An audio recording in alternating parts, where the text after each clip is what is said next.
podcast is brought to you by Head Start Basketball.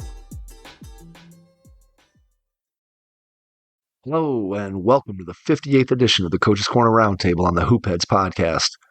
Each episode of the Coach's Corner Roundtable will feature our all-star lineup of guests answering a single basketball question. A new Coach's Corner Roundtable will drop around the 15th of each month. October's Roundtable question is, what are the three most important elements of a championship practice environment? Our coaching lineup this month includes Mark Christner from Calvin College, Chris DeLisio from Olmsted Falls High School, Matt Goldsmith from the College of New Jersey, Dave Hixon, Basketball Hall of Famer from Amherst College, Jeff Huber from Elyria Catholic High School, Bob Krizancic from Menor High School, Dell Leonard from Mountain Home High School, Dave McGreal from Penn State Altoona, Dan Miller from San Marcos High School, Raul Placeres from Maryville College, Matthew Raidbard, the author of Lead Like a Pro, Nate Sanderson from Mount Vernon High School, Don Showalter from USA Basketball, and John Schulman from the University of Alabama Huntsville. Please enjoy this roundtable episode of the Hoopheads podcast, and once you're finished listening, please give the show a 5-star rating and review after you subscribe on your favorite podcast app. If you're a basketball coach at any level, please check out our Hoopheads Coaching Mentorship Program. You'll get matched with one of our experienced head coaches and develop a relationship that will take your coaching, your team, your program, and your mindset to another level. Be sure to follow us on Twitter and Instagram at HoopheadsPod for the latest updates on episodes, guests, and events from the Hoopheads Pod. Hey Hoopheads, start the season off strong this October with scary good deals of up to $4,000 off the top training solutions from our friends at Dr. Dish Basketball. Prepare your team for success this preseason with spooky savings of up to $4,000 off Dr. Dish Basketball's shooting machines designed for schools and programs. Learn more at drdishbasketball.com and follow their incredible content at Dr. Dish B-Ball on Twitter, Instagram, Facebook, and YouTube. Mention the Hoopheads podcast and save an extra $300 on the Dr. Dish Rebel, All-Star, and CT models. That's a great deal, Hoopheads. Get your Dr. Dish shooting machine today. Hi, this is BJ Dunn, head men's basketball coach at Gettysburg College, and you're listening to the Hoopheads podcast. Hey coaches, check out our newest sponsor, Sports Lab 360, an online platform made up of interactive modules that focus on different tactical concepts, from the basics of reading a screen to specific offenses such as the dribble drive. Especially for our high school coaches out there with such limited practice time with your players, assigning the Sports Lab 360 modules to them before practice can save you tons of time from having to stand there and explain these concepts. And you can move more quickly on to the next layer while your competition is still stuck on the fundamentals. As a coach, you can also put customized notes into the players' interactive modules, and you can track how they're scoring on the modules, making it a valuable tool to help identify areas that need development. These guys have had major success in soccer and just recently launched in basketball, and I'd urge all of our listeners to go check them out. Through October and November, you can use the code all lowercase HOOPHEADS to save 15% off any Sports Lab 360 plan. Head over to www.sportslab360basketball.com to check them out.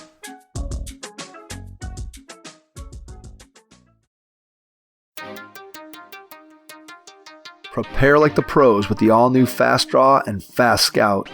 Fast Draw has been the #1 play diagramming software for coaches for years. You'll quickly see why Fast Model Sports has the most compelling and intuitive basketball software out there.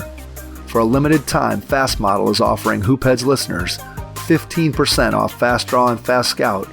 Just use the code HHP15 at checkout to grab your discount, and you'll be on your way to more efficient game prep and improved communication with your team. Fast Model also has new coaching content every week on its blog, plus play and drill diagrams on its play bank. Check out the links in the show notes for more. Fast Model Sports is the best in basketball. Let's hear from our panel about the three most important elements of a championship practice environment. Mark Christner from Calvin College. For this month's roundtable question, what are the three most important elements of a championship practice environment? I would suggest these three things. First being competitive balance, competitive nature in the drills, competitive balance on teams, creating an element of competition in all that goes on in practice. The second thing that I would say would be the communication component of how that gets stressed. The ability for great teams to be able to communicate early, loud, consistently on both ends of the floor and in transition. I would say the last component and an element of a championship practice environment in college especially would be score time situations. Being able to win sideline out of bounds, the last minute of a quarter, the last minute of a half, off a free throw. Do you have anything special that you do? Really honing in on stealing a basket or two and being able to defend certain situations without a timeout and increasing your players' knowledge of score time situations.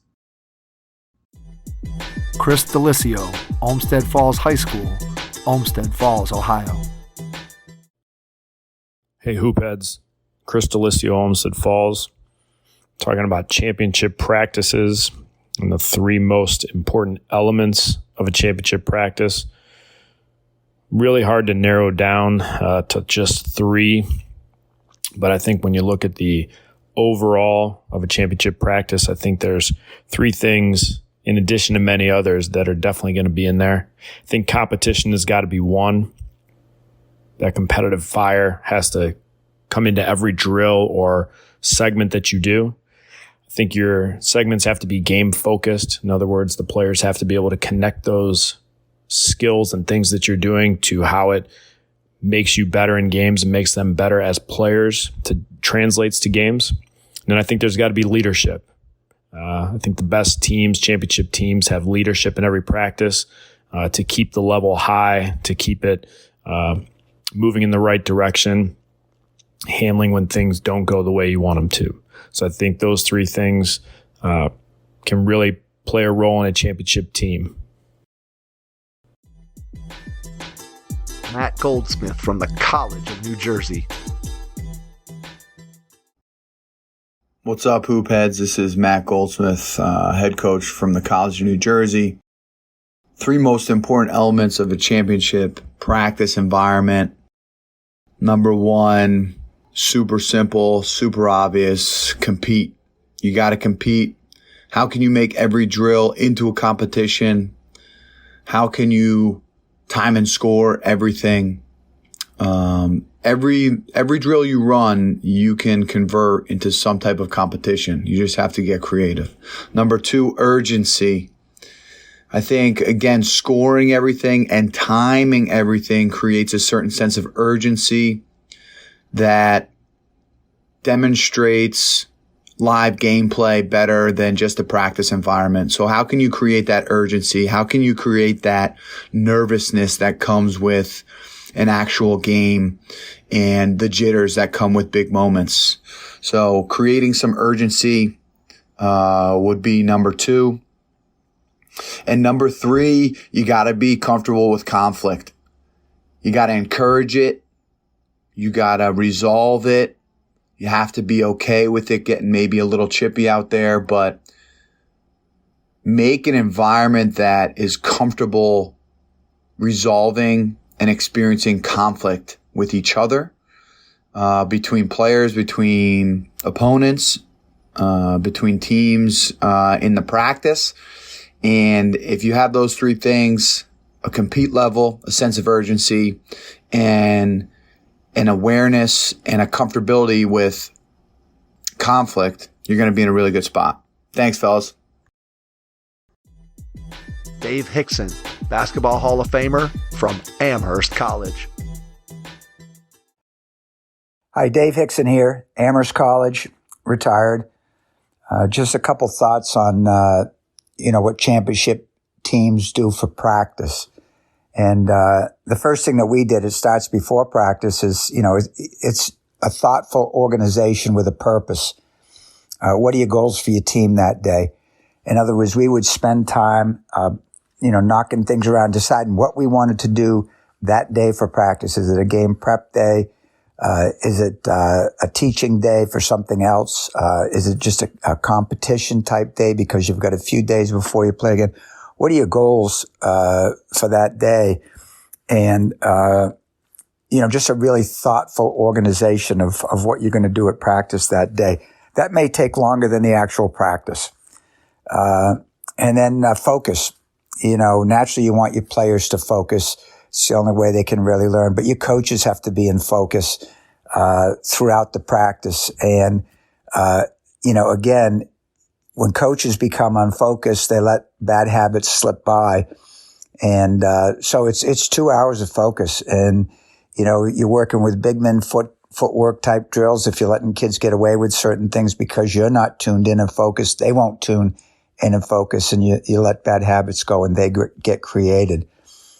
The third thing is, competition, competitiveness, intensity. That's what we always try to do. It's very hard to get game intensity. I understand that. But the closer that you can get to that sort of intensity and competitiveness, the better the kids will understand how to execute the things that you've taught them under that sort of pressure.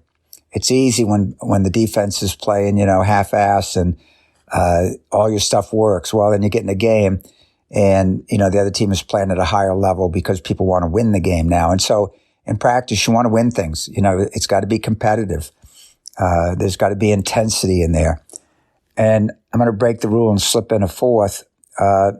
But just sort of a reminder, you have to make sure that they have learned what you're teaching for the day. In other words, if you're teaching an offensive pattern, if you're teaching, some reads, if you're teaching breaking a zone, have they learned it?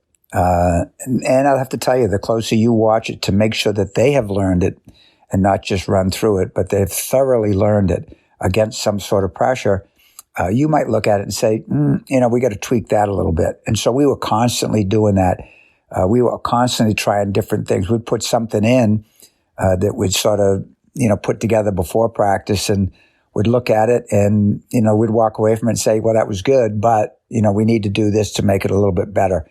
And so whether it was, the kids learning what we wanted them to learn for that day and learning it properly, or whether it was us going back to the drawing board and say, 90% of it's good, but we got to change this last 10%. So those are the things that I think that we tried to do to make us a good and competitive team. Jeff Huber, Elyria Catholic High School in Elyria, Ohio. Hi, this is Jeff Huber from Elyria Catholic High School, and this month's roundtable question is, what are the three most important elements of a championship practice environment? The first thing that comes to mind for me is it's going to be a competitive environment. I think the best teams and the best practice environments, you see guys and girls who are really getting after it. And that could mean competing against each other. And there's a lot of value in that, where winning is important, winning is valued, and players are striving to win in every drill. But it doesn't have to be against an opponent. It could also be competing against themselves, where in a drill, are they always pushing themselves to their absolute limit to try and, beat their previous score or do their best in whatever it is they're doing? So that'd be the first thing that comes to mind. The second element, I would say, is enthusiasm. Are the players excited, and the coaches as well, excited about being there? When you walk into a gym where there's a lot of energy, where people are, using their voice, where it's loud, where people are, getting touches, high fives, things like that, that energy becomes contagious, and it's almost impossible in my experience to have a really poor practice when players are enthusiastic and excited about being there and practicing with a pep in their step and ready to learn and ready to get after it. And my third element is the practice environment purposeful? There's a million things you can do in basketball practice, and they all have some value, but most of them don't apply to any given team. So when you walk into a practice and you're designing the practice or carrying out a practice, does it align with the things that you do that will help your team be the most successful on game nights? So I think if you got an environment that's competitive, that's enthusiastic and purposeful, you're off to a great start. Thanks. Bob Krizancic, Mentor High School, Mentor, Ohio. Coach K, Mentor High School. For us to compete for a state title, we constantly talk about having state championship practices. 3 things that are a must. Number 1, every drill, every time we step on a floor, game speed. Not going 70, not going 80, but the speed we need in games to win those games. 2, great communication, 24/7, meaning all the time. I'm a great believer in communication and energy go hand in hand. And 3rd, execution. We could have the greatest plays in the world, greatest press breakers, greatest presses, but until we execute, we're not going to win games. Dell Leonard, Mountain Home High School, Mountain Home, Arkansas. Dell Leonard, Mountain Home, Arkansas. This month's roundtable question: what are the 3 most important elements of a championship practice environment? We think that, first of all, our players have to bring energy every day. We also expect our coaches to bring energy, but we cannot rely solely on the coaches. Players have to come in and bring a tremendous amount of energy every day. We think that effort is something that we got to have. Coaches obviously are going to prepare and get ready for practice, but the players have to come out and they have to give tremendous effort every day, even on days when they don't necessarily feel like it. And then the 3rd thing we feel like we have to have, and we think the first 2 things help develop this, but toughness. So we have to have energy, effort, and toughness. And over time, if your practices are ran the right way, or the kids are doing things the right way, then you're going to develop that toughness. So energy, effort, and toughness, we feel like those are the 3 most important elements of a championship practice environment. Your first impression is everything when applying for a new coaching job. A professional coaching portfolio is the tool that highlights your coaching achievements and philosophies, and most of all, helps separate you and your abilities from the other applicants. The Coaching Portfolio Guide is an instructional, membership-based website that helps you develop a personalized portfolio. Each section of the Portfolio Guide provides detailed instructions on how to organize your portfolio in a professional manner. The guide also provides sample documents for each section of your portfolio that you can copy, modify, and add to your personal portfolio. As a Hoopheads Pod listener, you can get your Coaching Portfolio Guide for just $25. Visit coachingportfolioguide.com/hoopheads to learn more.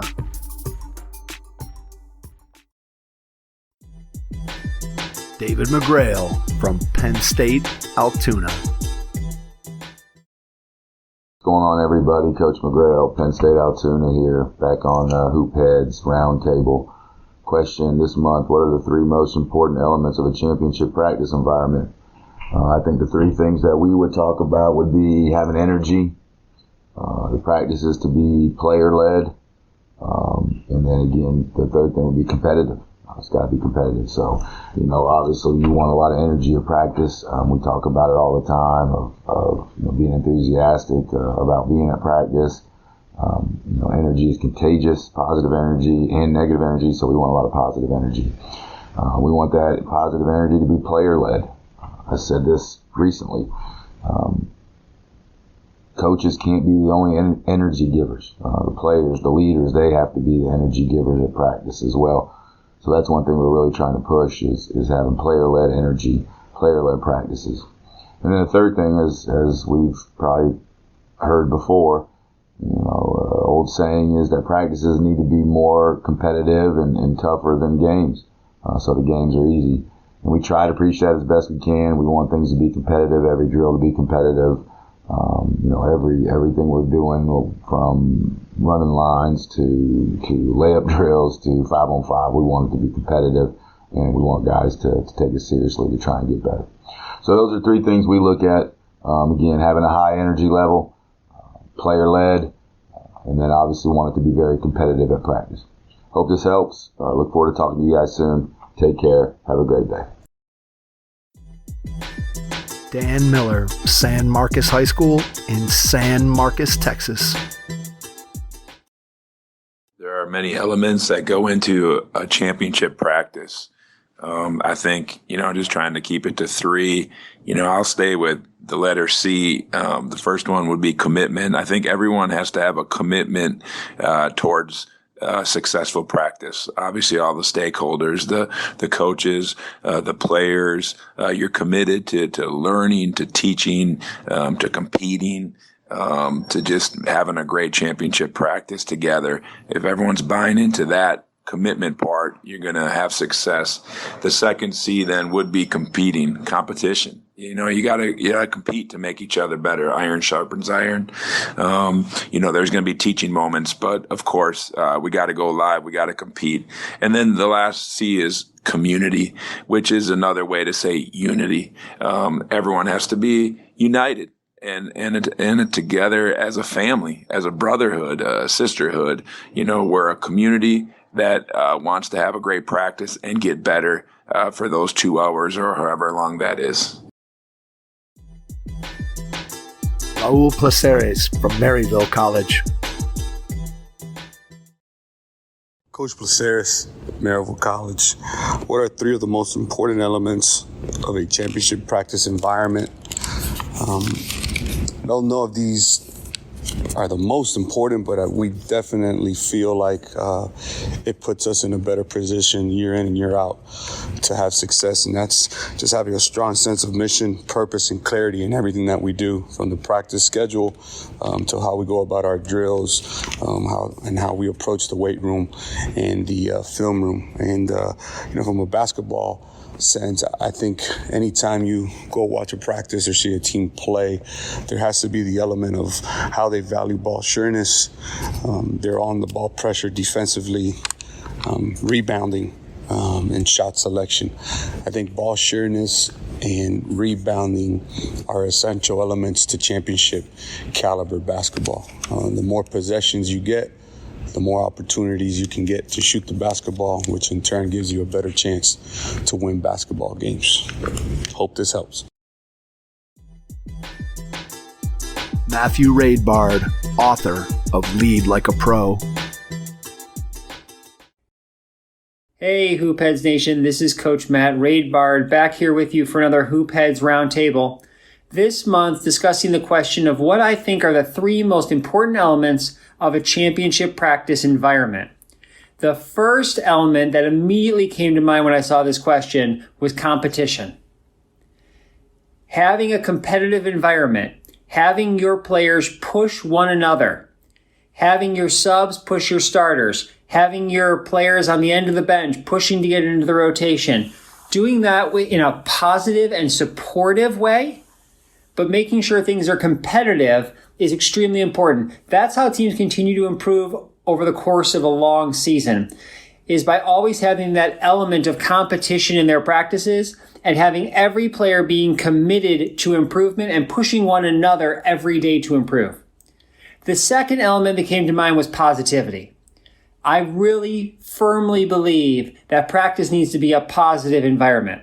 That doesn't mean that you don't give criticisms or feedback. That doesn't mean sometimes that you have to get into your players a little bit to motivate them. But always end everything on a positive uptick. All right? Always find the positive in what's happening. Again, when you go through a long season, it's easy to fall into the negative. You lose a game, we have to fix things. We lose a couple games, we have to change a bunch of things. We have to change the lineup. And sometimes those things happen, and sometimes they're necessary. But always try to stay positive, because your team is going to feed off of you. They're going to be a reflection of you. And if you get down, if you get negative at practice, that's going to be reflected in the attitudes of your players. And then the third element that I believe is extremely important to a championship practice environment, in addition to competition and positivity, is energy. Again, that through line of it's a long season. In order to stay focused and stay motivated, you need to bring the energy. Again, your players feed off of you. If you're high energy, your players are going to feel that and they're going to be higher energy. But having that energy over the course of the season, keeping your team up, keeping your players up, having that energetic, positive, competitive practice, that's how you form, that's how you sculpt, that's how you cultivate, and that's how you have a championship team. Nate Sanderson, Thrive on Challenge. Hey Mike, this is Nate Sanderson from Thrive on Challenge.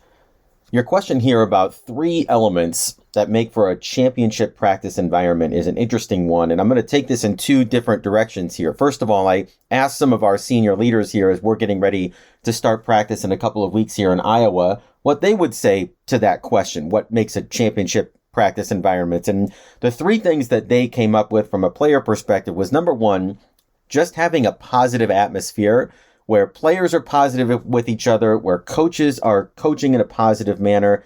Related to that, their second thing that they mentioned was just having high energy. We have high expectations when it comes to the tempo in our practice and how we compete and how we cheer and celebrate each other in games and in practice. And all of that contributes to an environment that has a lot of energy in it. And I think that players certainly appreciate that.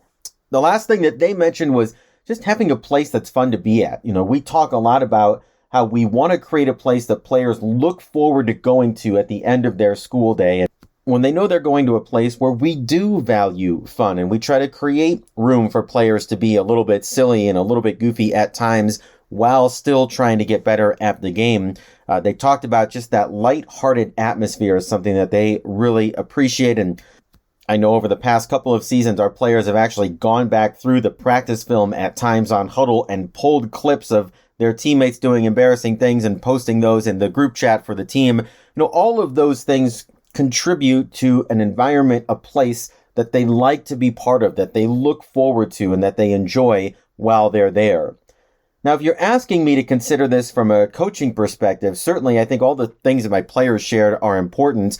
You know, one of the things that I've been thinking a lot about here in the offseason, and particularly in the run-up to the start of this season now, is trying to really invest in a learning environment. And I think that's tied into how we practice and the fact that we do a lot of very intentionally designed games in order to learn our skills and to be able to get better as quickly as possible. But we are really giving a lot of consideration this year to how do we create an environment of exploration where players problem solve and they discover together solutions to problems that other teams may present to us in our games during the year. And that's a combined effort between what we do in practice as well as the feedback that we're giving them on our scouting reports and in the film room.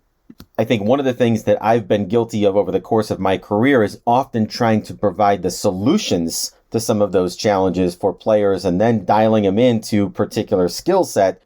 We certainly still do some of that, but we're really trying to move away from coach-provided answers to some of these challenges and really creating a place where players are discovering some of those things for themselves, because ultimately we want them to be equipped to be able to problem solve on their own during games. And now we're starting to think a lot more about how do we structure our practices to be able to help them develop some of those skills as well.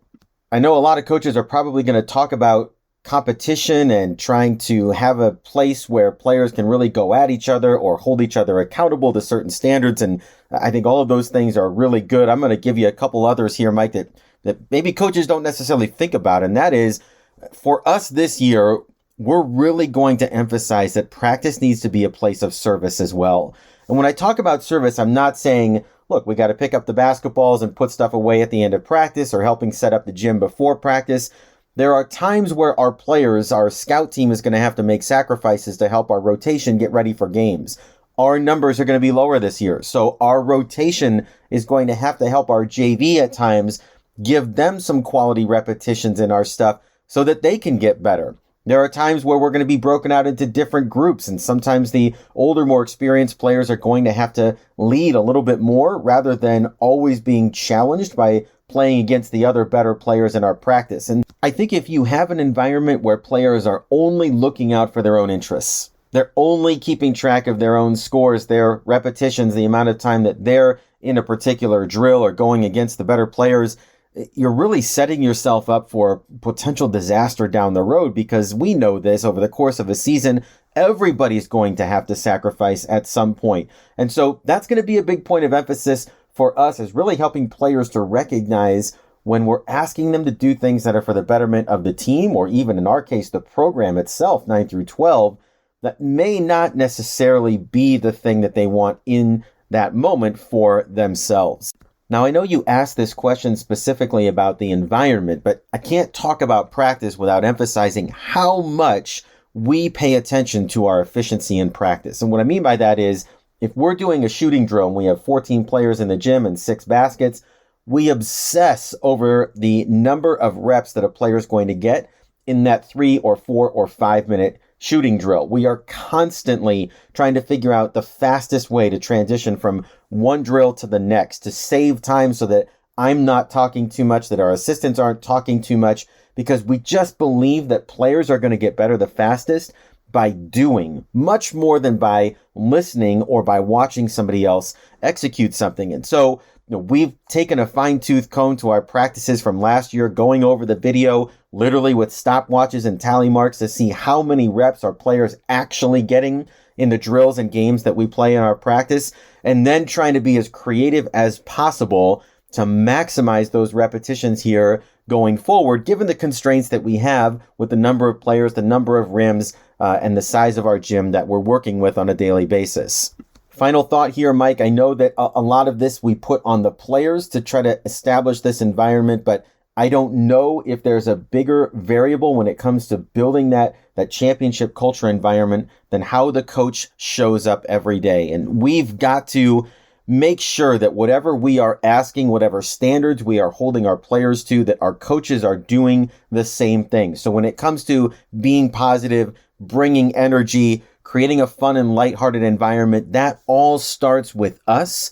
Seniors will follow, and the team will follow the seniors after that. So we certainly can't put all of that only on the players when it comes to what kind of environment we're going to get to enjoy every day. We've got to show up and make sure that we are doing our part as well. Don Showalter, USA Basketball. Hi, Don Showalter from USA Basketball.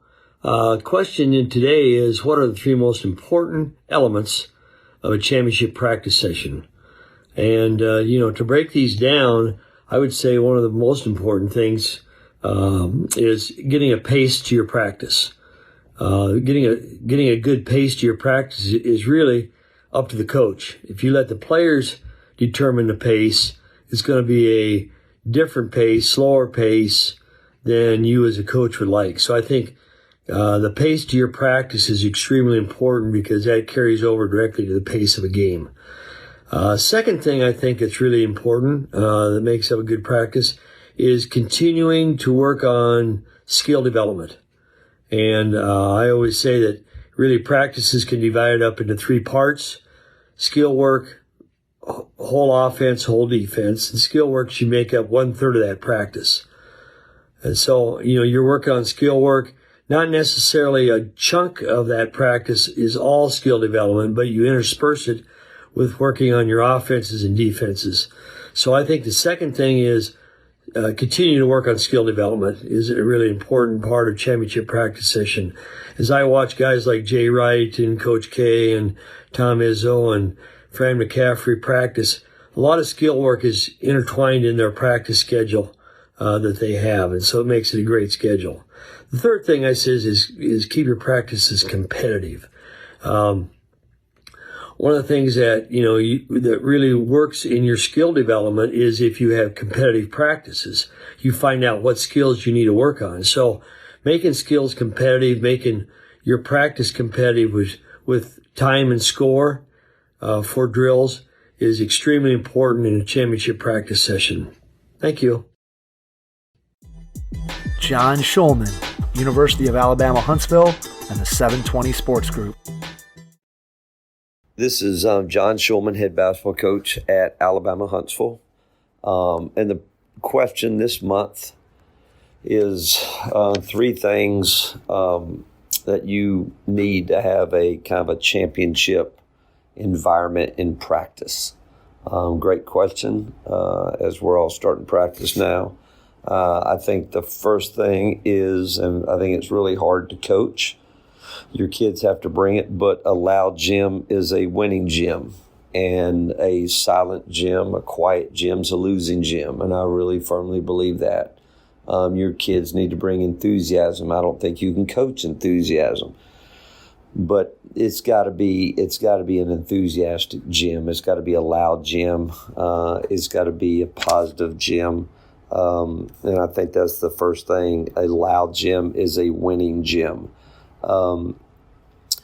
I think, if you want to have a championship environment, besides being loud and enthusiastic, I think it's got to be a competitive deal, especially these days.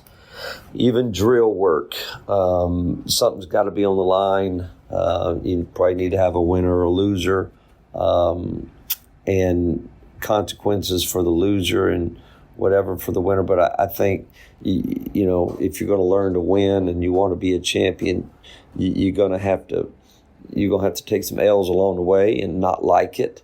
But I think every kid wants to be able to compete in practice rather than just go through the drill. I'm very guilty of this for many years, but now we try to make everything that we do competitive with a winner and a loser. I think you'll get more out of them if you do that.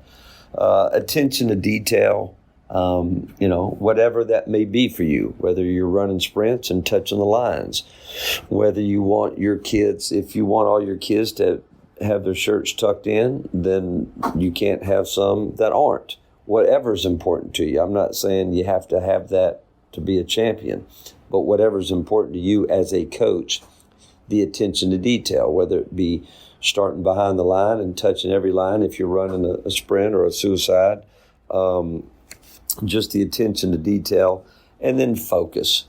I will tell you this, I went to a practice at Belmont with Rick Bird. He did not have a whistle. They're going through practice and they're going hard, and he says quietly, "Hope," and then everybody shut up and everybody eyes on him, and he said his piece, and they went back and played hard. I do have a whistle, and I use a whistle in our practice, but when that whistle blows, everybody needs to stop. All eyes on whoever's talking, whether it be a player talking, whether it be an assistant talking, whether it be a coach talking. Guys aren't screwing around talking behind the coach's back or getting some water or whatever. I think just attention and focus, attention to detail and focus when it's time to really, really focus on what's being taught and what's being said. Hope this helps. Have a great start of the year, and hope this helps. Take care. Thanks for checking out this month's Hoopheads Podcast Roundtable. We'll be back next month with another question for our all-star lineup of coaches. Thanks for listening to the Hoopheads Podcast, presented by Head Start Basketball.